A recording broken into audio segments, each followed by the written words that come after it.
Welcome to PodRocket. I'm Brendan. I'm on the engineering team here at LogRocket. And with me today is Daniel Roe, framework architect and Nuxt core team member.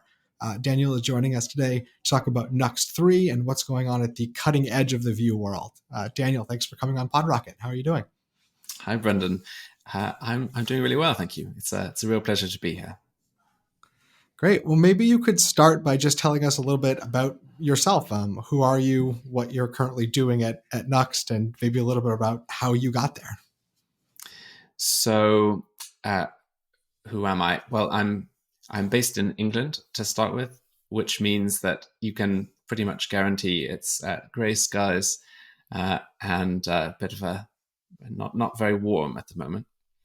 I'm in the northeast of the country. I have 3 cats and a dog. I live on the banks of a river, which is as romantic as it sounds. And how I got started at Nuxt. So before doing what I'm doing at the moment, I ran a small creative agency, and then I was headed up a tech team for an HR tech SaaS startup. And we used Nuxt. It was part of our stack. We absolutely loved it. And I was involved as a maintainer and contributor with Nuxt, even whilst I was doing those things. So when the opportunity came up to work more, to spend more of my time on Nuxt, I was really delighted to take it. And so is that now sort of officially your day job? You're working full time on Nuxt and that ecosystem? So I'm a consultant, and I split up my time in a number of different ways, but I am sponsored to work on Nuxt. So a preponderance of my time is taken up maintaining the framework and improving it. So I've been spending a lot of time in the last few months, particularly I think probably actually about a year now, focusing on Nuxt 3 and doing what I can to make that a success. Mm-hmm. So within that, how do you sort of spend your time? Is it mostly heads down coding? Is it interacting with the community? Is it planning? Like what are the types of things that make up your daily schedule? I really love the breadth of what I do. So and I don't know how much detail you want in terms of my daily schedule, because when 9 a.m., 9:30, let's go step by step. Well, it's so I guess probably the thing that happens first, which is, I don't know how healthy this is, but the first thing, my day pretty much starts with me checking on Discord and finding out what's going on, and obviously the GitHub notifications that pop in, and the emails to and Twitter DMs, things like that. And I think I get a feeling in those first few minutes of what kind of a day it's going to be when I see, are there regressions from the PRs we merged last night? How are things going? And I will say I do stay in touch pretty much throughout the day, with Discord, checking in on the community and what's going on. I read every single message that goes in. I'm not always able to respond, and there are often people who do a much better job at responding than I am. But the value is huge, because people report issues they're experiencing or ideas for improvement. Sometimes they don't even have the confidence to put this forward as this is what Nuxt should do. But they have great ideas all the same, and I'm always happy to steal them and post them or put a quick PR in to improve, I should say with credit, but put a quick PR in to improve things. So the starting point of the day is really sort of touching base with the community, which I love. That's amazing. But then pretty quickly, I switch over to my baby son, Ned. He's 2.5, and I look after him until about 9. So and pretty much there's not a lot of time between the checking of the Discord and Ned waking up. So I'm then running after a toddler who has a boundless energy, and so that's a really lovely part of my day. But it does mean if you try and get me or message me or do anything like that after I've woken up, I'm probably not responding. until bang on 9 o'clock UK time. And then I guess for the rest of the day, it's a bit of a mix. So I might be doing anything from touching base with one of our ambassadors, or helping someone debug an issue, fixing bugs, triaging bugs that come up on the framework. I absolutely love when I get a chance to build a new feature. That is a real highlight for me. And seeing people use it too. Sometimes we get people send in links to sites they've built with Nuxt, and that is, a real delight. I'm sorry, I could go on and on, but I feel I'm totally in the weeds here.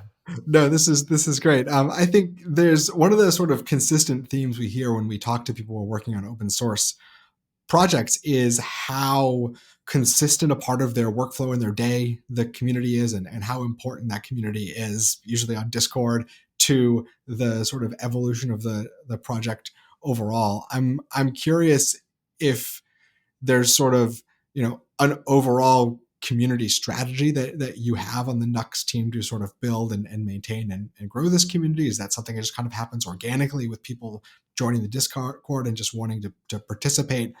Like how has that community built over time? Well, I can say for sure that we are learning and getting better at this. And that's at a number of things. I think we're getting better at communicating. So our roadmap, talking about where we're going in terms of the project, that's something we've not always got right in the past. And I think we're getting better at it. I'm also really pleased to see that the documentation is is really getting better too, thanks to some amazing contributors. I think improvements to the documentation have a bit of a multiplying effect, because people who want to be helpful and contribute often go to the docs first as their port of call. And if they're able to find information and get information out of the docs, they can then pass it on to other people. Having said that, we don't have a sort of written down community strategy or anything like that. It is very organic. So people help out. I mean, my own philosophy, I hope it doesn't sound too pretentious, but I feel I've benefited so much from other people giving. And I think giving is really key to at least my experience of open source. People have given things. They've given their time, their code, their resources. And I feel like that's what I get a chance to do as well. I get a chance to give. And I see the same thing taking place in Discord and elsewhere, where people are giving their time to debug issues for people. They are diving into projects. They are sharing repositories and code. They're taking the time to create issues and provide reproductions and things like that. And I think there's a degree to which genuineness breeds genuineness. So when I see people helping, out of the goodness of their hearts on Discord, that affects the quality of the community. It's nice to be a part of that community. And I think I see people responding positively to that. I mean, it's not always the case in every community, and I think we're really fortunate at Nuxt to have great community. There's kind of almost this like Goldilocks size or stage that communities get to, where they're not so big that they need sort of formal structure and management and lots of documents around participating in the community, but they're big enough and they're self-organizing enough that they can sort of solve problems and have their own personality. And that's sort of a stage that I think a lot of people who we talk to and who work on open source projects really value, where it just feels like kind of people are coming together organically around an idea or around a piece of software and like making it better as a group. Absolutely. I'm really grateful that we do have a code of conduct, for example, and I'm grateful that I don't have to go to it more frequently in terms of, but we're just, it's probably a feature of our size. But also I think the kind of people who are participating. Yeah, well, let's talk about Nuxt. We had Alex Lichter on the podcast a couple of months ago, who talked some of the lower level details of Nuxt, some nuts and bolts with Null. So I'm going to try to not cover all of the same territory here. We'll link to that episode in the show notes. Give it a listen if you're interested. But just to set the stage, would you mind giving us a quick rundown of what Nuxt is, what the problem it solves is, and why I should want it in my next Vue project? Well, where do I start? So Nuxt is it's a progressive framework for building web apps. So I love it because it's zero config. You get best practices built in. It's really easy to start, but it allows you to configure and make it your own in any way you want to as you go on. So it's uses Vue as the underlying technology. So if you've used something like Vue or React or Svelte, Nuxt will probably feel quite similar. It has a component-driven approach. A lot of things are done for you. So the pages directory becomes a mirror of the roots of your site. So index.vue becomes just, / and about.vue becomes about your about page and so on. Nuxt does a lot of other things in terms of developer experience. Particularly, that's true with Nuxt 3. I'll happily give you some overview on that. One of the things that sets Nuxt apart, though, is its modules ecosystem.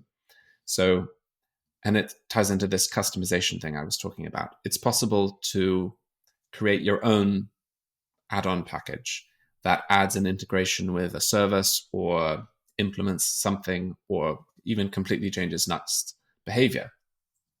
We have one ambassador created this amazing module that ties your smart LEDs, your smart lights around your house into the status of your Nuxt project.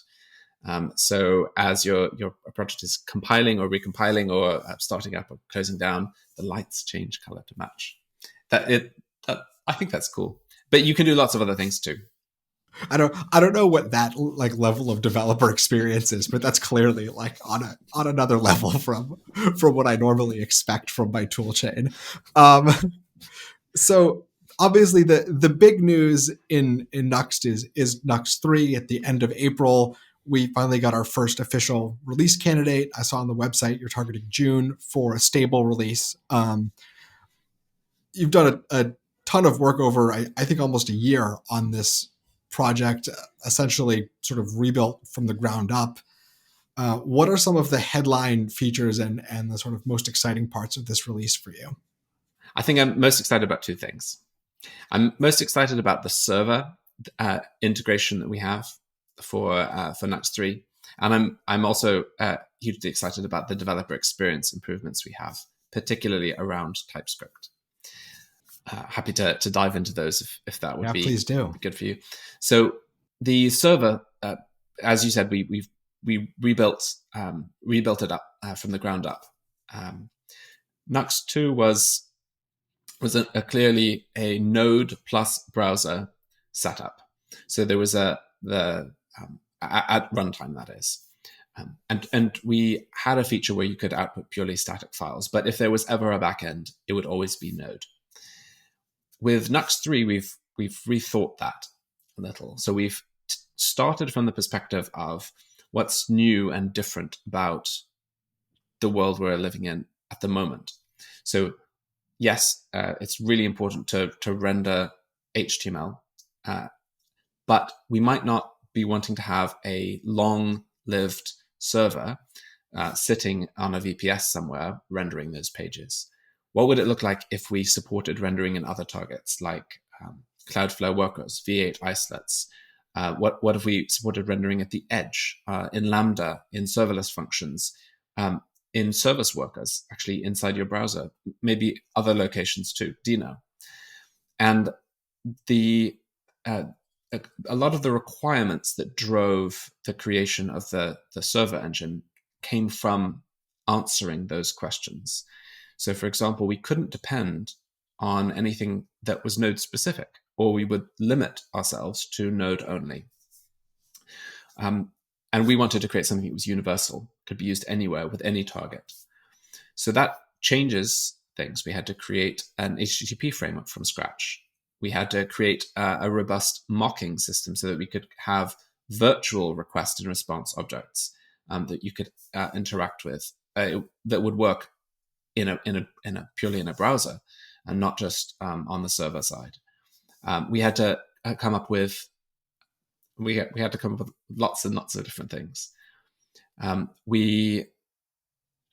And then apart from that, sort of the rebuilding, rethinking the code, and mocking dependencies that do depend specifically on Node, we also had to optimize for cold starts and think about what a server looks like. So we use, for example, we dynamically import the code that was needed to respond to a particular request, which means that the only thing that actually starts when you start a Nitro server, so a Nuxt server in production, is the code that's actually required to listen on that port, if it's listening to a port, and respond with a request. So it's just the orchestrator. Everything else is dynamically imported as needed. And obviously it then persists in memory, but it means that we were able to go. I was running the numbers just the other day on my laptop. A bare bones, nothing added Nuxt 2 project took something like 300 milliseconds to start. That's not production infrastructure. That's just my laptop. A Nitro server takes 3. Wow, that's the level of difference. It's not only about speed though; it's also about size. So a Lambda or other serverless target often has a size limit.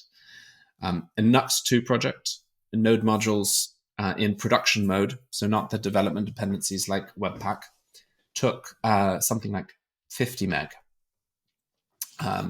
when sort of installed. A Nuxt 3 project, we use a really innovative library from Versal, NFT, stands for Node File Trace in this particular instance. And it actually looks through your dependencies and just traces what's used and removes the rest. So things like README files or other, or even code that isn't actually touched gets excised from the bundle. So we actually then create our own. I'm going way into the deal. We create our own node modules folder as part of the output, part of the build. By default, that's 700 kilobytes with a Nuxt 3 project. So again, huge performance improvements. And it basically means that we're able to do things like support zero config deployment, pretty much, well, conceivably anywhere. We have something like 5 zero config deployment targets at the moment, and the others just require fairly minimal config. Additional presets can be written by anybody, and you can have your own. We can always merge them back into the Nitro project. But I think that is really exciting for me. So there's sort of zero dependency, universal JavaScript deployment. I love it. It really floats a lot of boats for me.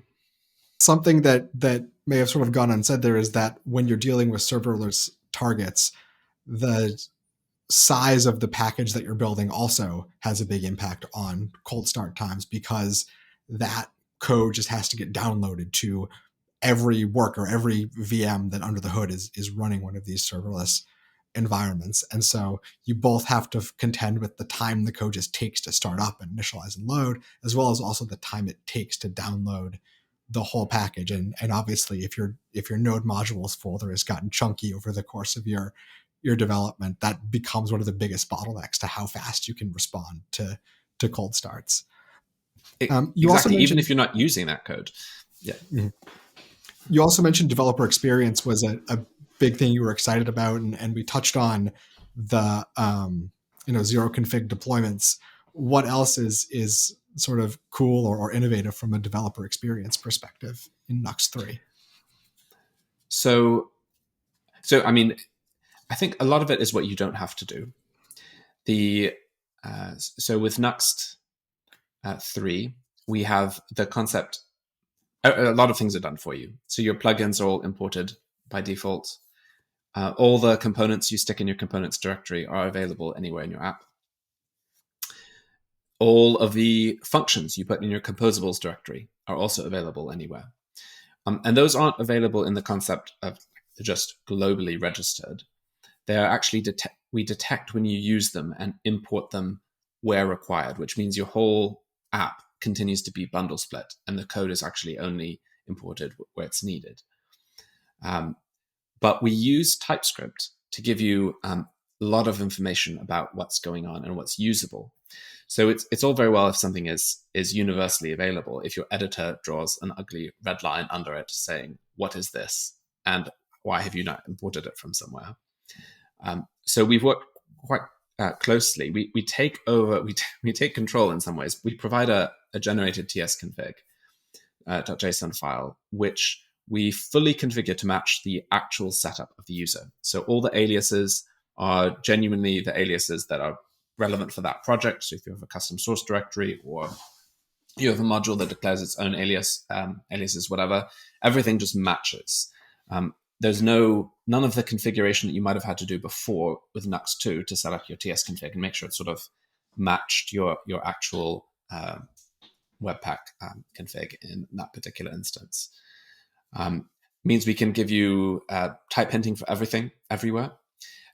And that type hinting isn't just limited to globally available components or functions. And by the way, that is pretty cool when you're typing in your Vue template and you actually get type hinting for the props of the component that you have auto imported. That is amazing. But we can also give you type hinting for things like the server routes.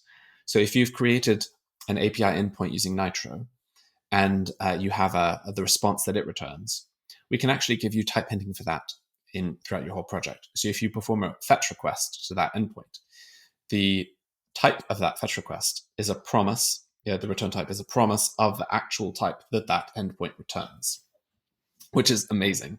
And it all works when you type check as well. So you actually get the thing where if you go and change your API endpoint, but don't change the code that calls it, you will get type errors.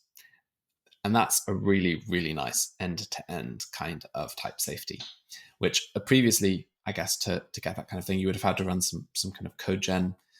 Maybe you would have had to use a custom library. There are some great ones out there that produce validator functions and things like that. But it's really nice to get it out of the box. And I am such a fan of minimalism. The new Nuxt 3 project starts with just an app.vue file and a Nuxt config file, maybe a tsconfig as well. And that's it. Everything else just works when you create it. And you shouldn't really need to configure your Nuxt config either. It just should just work. It's I don't get tired of that. Obviously, the Nuxt 3 versioning is tracking Vue 3. Were there any things that changed in the Vue core that enabled some of the major features that you're now supporting in Nuxt 3, or any particularly sort of impactful changes to Vue for you? So I think one of the significant things that's driving innovation in this space, not just in the Nuxt space, but in the Vue space, is, and actually not just the Vue space, is Vite. So, and actually not just Vite, but Rollup, because obviously Vite is built on Rollup. And the fact that you can write Rollup plugins so simply makes a huge difference, I think. So having written both Webpack and Vite plugins, I know which one is easier to write, and it's going to be a Rollup or a Vite plugin. A lot of what you end up doing to transform the code or process it is just it's powered by regex. It's quite straightforward. You do also have potential downsides of that, but it does mean you can iterate quite quickly. You can release new features. We've built a something called unplugin as part of our work on Nuxt 3, which is actually used much more widely than Nuxt 3, which allows you to write a plugin that works in Rollup, Vite, or Webpack. So it's a sort of universal plugin architecture. But even apart from that, I would say that the move to use rollup as the base has really accelerated the sort of development of some of the features that we're talking about, things like auto imports or others. I think another change in Vue itself that's maybe made a difference is obviously the move to the composition API, and that concept means that we're talking about functions that you can call anywhere. Whereas previously, the only way to get that kind of reusability across your project would be to use something like a Vue mixin, which one, didn't have type support, and two, would have been a lot more complicated to apply. In Nuxt 2, we were configuring a lot of things with component options, whereas now we're talking a lot more about methods, which itself then leads to another improvement. We can tree shake everything. Because if you don't use a composable, then we can statically analyze that. And so it's not in the build now. We don't need that functionality. Whereas when everything is in an option and you're enabling something based on whether an object has a property, you can't really tree shake that out. So it was very difficult to optimize Nuxt 2 for that kind of performance. I'm a complete. I want to be in complete control of my code. I want to know what's happening. I would turn flags individually off, even if it would only save small amounts of JavaScript. There was a largely undocumented feature of Nuxt 2 that allowed you to do this. But you don't need to do that with Nuxt 3. It just works without you having to think about it. But it's driven by this composition API move, and a lot. And then built on top of the composition API move is a move towards script setup. So composition API, these composables all run in a setup function. And the script setup concept is, well, instead of a script block in your Vue single file components, why not have a setup block, effectively, where everything in that block is exposed to the template if it's needed to be.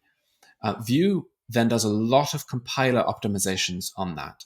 So it's able to tell what things need to be exposed to the template and which don't. It's able to tell what things can be hoisted out of the actual render function and just sort of kept at a higher level, sort of persisted across instances of the component. And it's also able to do other interesting things like setting and restoring an asynchronous context.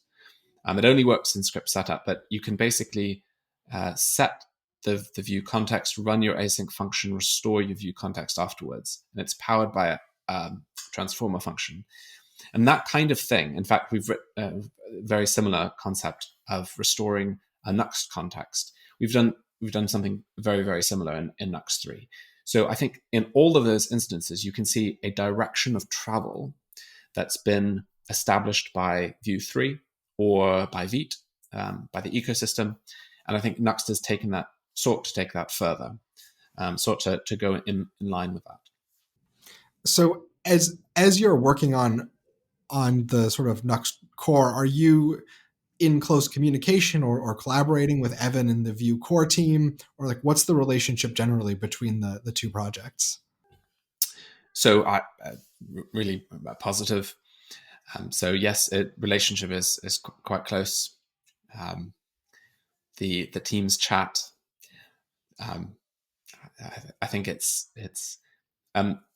we're always grateful because we're quite interrelated in lots of ways. So we might face an issue in Nuxt, which is resolved by a change in Vue router, or we might produce something in Nuxt that gets adopted into the core of Vue as well, and that's a delight. It's really, really great when we're able to collaborate like that. Yeah, I would imagine in some ways that you're kind of stress testing the API decisions and the design decisions of Vue in a way that not a lot of other projects are capable of. Well, I don't know about capable of, but we certainly are doing a lot of stress testing of features. So, for example, suspense is currently a bit of an experimental feature in Vue itself. We've actually used suspense to build a a lot of really interesting things on top of it, including this concept of the whole data fetching that powers Nuxt 3 is built on asynchronous setup functions, which only work in a suspense context. So we are both enjoying and benefiting from that, and also uncovering any potential issues that there may be, and doing our very best to raise issues upstream and resolve those. Another thing that I think you've alluded to a couple times, and definitely seems like a big focus of Nuxt 3 in general, is composability and the plugin ecosystem around the project. Can you talk a little bit more about that, both from a design perspective of like how you approached building Nuxt to be this pluggable, and maybe what are some great examples you've seen of people contributing to the ecosystem? There's been a move from Nuxt 2 to Nuxt 3. So in Nuxt 3, again, pluggability for Nuxt is often through modules. In Nuxt 2, there was something called a module container. It was an object, a this context, which modules could access helper functions from. They could add templates, they could insert plugins or layouts, you could do various things. In Nuxt 3, we still have a compatibility container that matches Nuxt 2, but we've exposed these helper utilities in a different way. So we're exposing them as an SDK. So you depend, when you're writing a module, you depend on the version of the SDK that you want, and then that SDK, that copy of Nuxt kit, is responsible for interacting with Nuxt itself. And instead of passing some kind of instance of Nuxt around, we've actually adopted the composition API for the Nuxt internals. So we have the concept of a Nuxt instance, which is accessible by calling use Nuxt app anywhere throughout your server-side code. Bear in mind, this is not Vue. This is purely Node code. And so we're able to write utility functions that can be used anywhere, that can be composed, that can be extracted from the actual Nuxt instance which they're operating on. And that makes hopefully a really big difference in terms of developer experience for module authors, and also compatibility going forward. We're doing our best to make things compatible with modules that were written for Nuxt 2. But really the compatibility that Kit offers is modules that are written today that use it.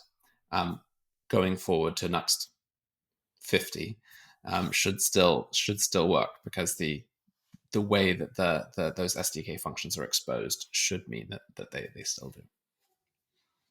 Don't hold me to that when Nuxt 50 comes out. I'll be back for Nuxt 50.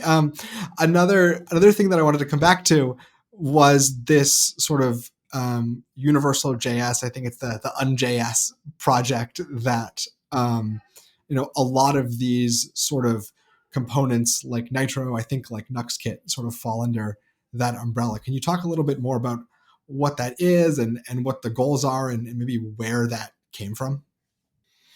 So it's always been the case that the Nuxt project has spun out libraries that are used elsewhere, and until we started working on Nuxt 3, they were in, for example, the Nuxt contrib organization on GitHub. We have a couple of others as well, a Nuxt community, which is where often module authors collaborate. But we felt we wanted to move away from the Nuxt namespace, because the concept isn't that we're trying to grow Nuxt. I mean, obviously we're trying to grow Nuxt. I think it's great. I'm delighted when anyone tries it out. But we're not oppositional in the sense that we want Nuxt to grow at the expense of others, and we're not trying to. This is a positive thing that we're doing, all of us, in the open source community. We want to make the web better. We want to make people's lives better, and our small part of that is how can we release and expose the code that we're using in ways that are useful to other people in other projects. So we UnJS stands for Universal JavaScript, and that applies at a number of different levels. So it's universal in the sense that it runs anywhere. So we often have projects in there that are to do with abstracting away Node, that kind of distinction. We have like a fetch client, for example, called OhMyFetch that works anywhere. And it's often about abstracting away that kind of distinction. It's also about abstracting away deployment targets, so you don't have to be locked into a particular ecosystem. Anything works anywhere. But it's also universal in the sense that it's not even about any one framework. So it's not just about Nuxt.